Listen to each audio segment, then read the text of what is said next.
అందరికీ నమస్తే. నేను మీ Rachana Srungavarapu. Welcome to Federal Telangana.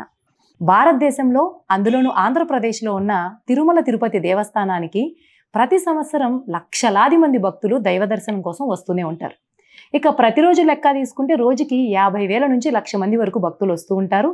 ఇక పండగ పర్వదినాల్లో అయితే ఇది అనేక రెట్ల సంఖ్యకి చేరుకుంటుంది. ఈ తిరుమల తిరుపతి దేవస్థానాన్ని వ్యవస్థీకృతం చేసింది 1932లో అయినా ఈ దేవాలయానికి కొన్ని వందల ఏళ్ల చరిత్ర ఉంది. ఈ వందల ఏళ్ల చరిత్రని పక్కన పెడితే ఈ 1932 నుంచి ఇప్పుడు 2025 అంటే దాదాపుగా ఒక 7-8 ఏళ్ళు తీసేస్తే ఒక 100 ఏళ్ల చరిత్ర ఉన్నట్టే. అంటే ఒక వ్యవస్థలో దీన్ని చూస్తే మరి 100 ఏళ్ల చరిత్రలో ఎప్పుడూ జరగనటువంటి ఈ దుర్ఘటనలు, ఈ ప్రాణాలు పోవడం అనేది ఈ మధ్య కాలంలోనే ఎందుకు జరిగింది? ఎందుకంటే నిన్న జరిగినటువంటి ఘటన ఒకటే కాదు, 2022లో కూడా భక్తుల ప్రాణాలు పోలేదు కానీ కొందరు స్పృహ తప్పిపోయారు, కొంచెం అస్వస్థతకు గురయ్యారు. ఇదంతా కూడా జరిగింది. సో ఎందుకు ఈ 100 ఏళ్ల చరిత్రలో ఇప్పుడు మాత్రమే ఇలా జరిగింది? దీనికి కారణం ఏమిటి? మధ్యలో ప్రభుత్వాలు మారినప్పుడు ప్రభుత్వాల అత్యాస వల్ల ఇలా జరిగిందా? అసలు ఈ వైకుంఠ ద్వార దర్శనాన్ని దేవాలయ సంప్రదాయానికి వ్యతిరేకంగా చేస్తున్నారా? ఈ విషయాలన్నీ ఈ వీడియోలో నేను ప్రజెంట్ చేయబోతున్నాను. జనవరి 10 అంటే ఈ రోజు మొదలయ్యే వైకుంఠ ద్వార దర్శనం కోసం తిరుమల తిరుపతి దేవస్థానం 8 కేంద్రాలను 90 కౌంటర్ల ద్వారా టికెట్లు జారీ చేయడానికి ఏర్పాట్లు చేసింది. ఈ దుర్ఘటనలో 6 మరణించడం, కొందరు అస్వస్థతకు గురవడం మనకు తెలిసిన విషయమే. ఈ దుర్ఘటన ఎందుకు జరిగింది అన్న కారణాల గురించి ఎటువంటి అధికార స్పష్టత రాకపోయినప్పటికీ భక్తులు మాత్రం ఇది కొంత అధికార వైఫల్యం వల్ల, టీటీడీ నిర్వహణ వైఫల్యం వల్లే జరిగిందని మాత్రం కుండబద్దలు కొట్టినట్టు గట్టిగానే చెప్తున్నారు. ఇది మనం ఎవరి ఒపీనియన్స్ తీసుకోకుండా మనం అనుకోకుండా దీని గురించి బీజేపీకి చెందినటువంటి నవీన్ కుమార్ రెడ్డి గారు చాలా స్ట్రాంగ్గా రీజన్స్ చెప్పారు. అవి కొంత సహేతుకంగా కన్విన్సింగ్ కూడా ఉన్నాయి. మీడియా వారు నవీన్ కుమార్ రెడ్డి గారిని ఈ సంఘటన ఇప్పుడు ఎందుకు జరిగింది, దీనికి కారణాలు ఏంటి అని అడిగినప్పుడు ఆయన ఏం చెప్పారంటే, ఇదివరకు తిరుమల తిరుపతి దేవస్థానంలో ఈ టోకెన్లు జారీ చేయడానికి ప్రయారిటీ టోకెన్ సిస్టమ్ ఉండేది. అంటే సాధారణంగా భక్తులు కొండ నడకన తిరుమలకు వస్తారు, అక్కడ టోకెన్లు తీసుకుంటారు, అలా జరిగేది. సో వాళ్ళకి ప్రయారిటీ టోకెన్స్ వచ్చేవి. కానీ ఈసారి అలా కాలినడకను వచ్చే భక్తులకు ఇవ్వడం అనేది లేదు. డైరెక్ట్గా తిరుపతి కేంద్రాలకు వచ్చి అందరూ టోకెన్లు తీసుకోవాల్సి వచ్చింది. సో ఈ టోకెన్ సిస్టమ్ లేకపోవడం వల్ల ఎక్కువ మంది భక్తుల సంఖ్య అక్కడ పెరిగింది. ఈ భక్తులు ఎంతమంది వస్తారు అనే లెక్కలు కూడా అధికారులకి లేదు. ఈ అధికారుల లెక్క తప్పడం, ఎంతమంది వస్తారని ఒక అంచనా లేకపోవడం వల్లే ఈ దుర్ఘటన జరిగిందని ఆయన చెప్పారు. ఇది కొంత కన్విన్సింగ్గా ఉంది. ఇది ఒక యాంగిల్. ఇంకొకటి ఏంటంటే, ఇది టీడీపీ కూటమి ప్రభుత్వం వచ్చిన తర్వాత మొదటిసారి జరిగింది.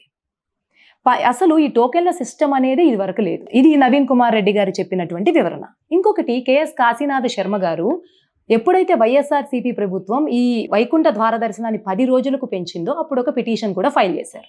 ఆయన స్పష్టంగా భక్తులుగా ఈ టోకెన్ల జారీ సిస్టమ్ కావచ్చు, ఈ 10 రోజులు పెంచడం కావచ్చు, ఇది దేవాలయ సాంప్రదాయాలకు ఎలా వ్యతిరేకంగా ఉందో కూడా చెప్పారు.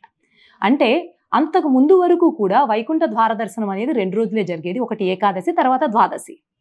తర్వాత ఎప్పుడైతే ఈ ప్రభుత్వం వచ్చిందో కొంత రెవెన్యూ జనరేట్ చేసుకోవడం కోసం, ప్యూర్గా డబ్బుల కోసం మాత్రమే దీన్ని 10 రోజులకి పెంచింది. భక్తుల భక్తిని క్యాష్ చేసుకోవడానికి వైసీపీ ప్రభుత్వం చేసినటువంటి ఈ చర్య వల్లే ఈ టోకెన్ల సిస్టమ్ 10 రోజులకి పెంపు అనేది జరిగింది. ఆయన ఇంకొక ఆసక్తికరమైన విషయం కూడా ఆ పిటిషన్లో ఏం చెప్పారంటే, అసలు తిరుమల తిరుపతి దేవస్థానానికి ఉత్తర ద్వారం అనేదే లేదు. ఆ దేవాలయానికి ఉత్తర దిశలో ఉన్నటువంటి ఒక ద్వారాన్నే ఉత్తర ద్వారంగా నమ్మిస్తూ ఈ వైకుంఠ ద్వార దర్శనం చేయడం కూడా ఆగమ శాస్త్రాలకు వ్యతిరేకమని కూడా ఆయన పిటిషన్లో ఫైల్ చేశారు. కానీ కోర్టు ఆ కేసును కొట్టేసింది. సో స్పష్టంగా మనం ఈ తిరుమల తిరుపతి దేవస్థానంలో ఇంతమంది భక్తులు రావడానికి కారణం భక్తి కాబట్టి, కొంత నమ్మకాలు కాబట్టి, దేవాలయ శాస్త్ర సాంప్రదాయాలకు కూడా భిన్నంగా వెళ్ళి ఒక ప్రభుత్వం తన అత్యాశతో చేసిన దానివల్లే ఇది జరిగిందని కొంతవరకు అనుకోవచ్చు. ఇక ఇంకొకటి ఏంటంటే, కూటమి ప్రభుత్వం వచ్చిన తర్వాత అప్పటి వరకు ప్రజలు దాన్ని ఒక భక్తి చర్యగా భావిస్తున్నారు. 10 రోజులు దైవ దర్శనం అంటే ఎక్కువ మందికి ఆ వైకుంఠ ద్వార దర్శనం కలుగుతుందన్న ఒక ఆశ, ఎక్కువ మందికి అవకాశం వస్తుంది కాబట్టి ఇప్పుడు సడన్గా భక్తుల మనోభావాలు దెబ్బతినకుండా ఉండడానికి ఈ కూటమి ప్రభుత్వం దాన్ని ఇప్పుడు కంటిన్యూ చేసి ఉండొచ్చు, ఇప్పటికీ కొనసాగించి ఉండొచ్చు. ఏదేమైనా సరే ప్రభుత్వాల అత్యాశ వల్ల భక్తులకు ఉన్నటువంటి భక్తిని క్యాష్ చేసుకునేటువంటి ఇటువంటి వ్యక్తిగత ఆశల వల్ల కూడా ఈ దుర్ఘటన జరిగింది కొంతవరకు అని మనం అనుకోవచ్చు. దీని గురించి సీఎం చంద్రబాబు నాయుడు గారు చాలా సీరియస్ అయ్యారు, చాలా సీరియస్గానే చర్యలు తీసుకుంటున్నారు. దీని గురించి చాలామంది చాలా రకాలుగా స్పందించినప్పటికీ కూడా ఈ సంఘటనకు గట్టి బదులిస్తున్నట్లు ఆంధ్రప్రదేశ్ ముఖ్యమంత్రి చంద్రబాబు నాయుడు కొందరు అధికారుల్ని సస్పెండ్ చేశారు, కొందరిని బదిలీ చేశారు. కానీ ఇది ఇంకొక కోణంలో మనం చూస్తే దేశం మొత్తంలో కూడా తిరుమల తిరుపతి దేవస్థానంలో ఇప్పటి వరకు కూడా ఇటువంటి దుర్ఘటనలు జరిగిన సంఘటనలు చాలా అరుదు. ఒకసారి కూడా భక్తులు చనిపోయిన చరిత్ర అయితే లేదు. మిగిలిన వాటిలో నాసిక్, మహారాష్ట్ర ఇట్లా. దీన్ని ఇంకో కోణంలో మనం చూస్తే ఎక్కువ మంది భక్తులు వస్తున్నప్పుడు ప్రభుత్వం తీసుకునే చర్యల్ని బట్టి ప్రభుత్వం యొక్క నిర్వహణ ఎలా ఉంది, ప్రజల పట్ల ఉన్న శ్రద్ధ కావచ్చు, ఇదంతా కూడా మనకి స్పష్టమయ్యేటువంటి ఒక అంశం. ఈ విషయం గురించి కుప్పంలోని ద్రవిడ విశ్వవిద్యాలయం మాజీ వైస్ ఛాన్సలర్ కెఎస్ చలం గారు స్పందిస్తూ, తిరుపతి తొక్కిసలాటలో భక్తుల మరణానికి నా సంతాపం. స్వాములు, మీడియా రెండూ కలిపి చేస్తున్న ప్రచారంతో దేశమంతా ముఖ్యంగా ఆంధ్ర మాస్ హిస్టీరియాకి లోనయ్యాయి. దీని ప్రభావమే గుళ్ళ దగ్గర పెద్ద ఎత్తున గుంపులు చేరడంతో తొక్కిసలాట జరుగుతుంది. దీనికి బాధ్యులు ఉద్యోగులు మాత్రమే కాదు, ఆ పిచ్చి ప్రచారం చేస్తున్న అందరూ.